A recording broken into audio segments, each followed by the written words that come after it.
Você se lembra da osmose? No caso da biologia, a osmose vai ser sempre o transporte da água para o local mais concentrado. Logo, se eu tenho uma célula que está mais concentrada que o meio onde ela se encontra, ela está hipertônica em relação a esse meio e ela ganha água. Fica túrgida e, com isso, se for uma célula que não tenha resistência à entrada de água, ela vai explodir, vai sofrer plasmoptise. Se for uma célula sanguínea, a gente chama de hemólise. Caso seja uma célula vegetal, isso não vai acontecer porque a célula vegetal tem a parede celular que dá uma proteção extra, impedindo que a membrana se expanda a ponto de romper. Mas e se essa célula estiver no meio mais concentrado? Então a água vai sair da célula, essa célula vai murchando, ela vai sofrer plasmólise. Ou se for uma célula sanguínea, a gente chama de crenação. A célula vegetal perde água também.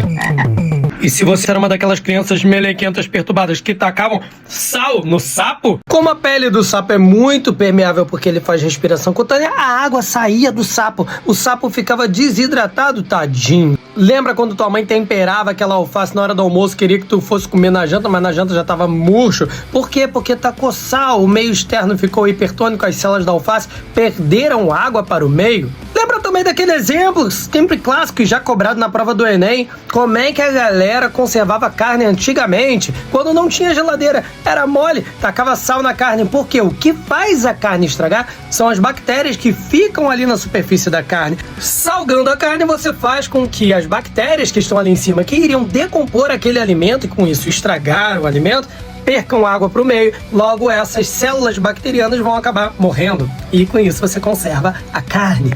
Outro caso clássico é dos protozoários de água doce. Nesse caso, eles são mais concentrados que o meio, tendem a ganhar água desse meio, mas por que essas células não explodem? Porque tem o vacúolo contrátil, uma estrutura que expulsa a água em excesso dessa célula, permitindo com que ela fique viva. Sabe aqueles dias que tá calor pra caramba, você bebeu pouca água, aí teu rim vai lá, filtra o sangue, produz o filtrado glomerular, que vai se transformar depois na urina. Só que tem um pequeno detalhe, nem toda a água que passa por ali você vai poder eliminar. Por quê? Porque você é um ser terrestre e tem que economizar água.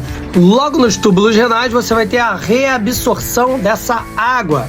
Só que a água só vai para o meio mais concentrado. O que tem que acontecer lá nos seus túbulos renais? Você precisa estimular o transporte ativo de sódio para os vasos sanguíneos para que assim a água saia dos túbulos renais e seja reabsorvida pelo teu corpo. É aquela aguinha que você iria jogar fora no xixi, tu não joga, tu reabsorve. Agradeça ao ADH e à aldosterona, esses dois hormônios que atuam nesse processo de reabsorção de água no teu organismo.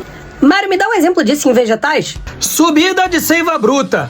Já percebeu que ela sobe contra a gravidade? Para ela chegar lá em cima, um dos processos que tem que acontecer é a transpiração pelas folhas. As folhas, quando transpiram, perdem água, logo aumentam a sua concentração, ficam menos diluídas. Com isso, a água que está subindo num vaso condutor chamado de xilema é puxada por osmose para essas folhas para justamente equilibrar essa concentração, indo do meio menos concentrado para o mais concentrado, osmose.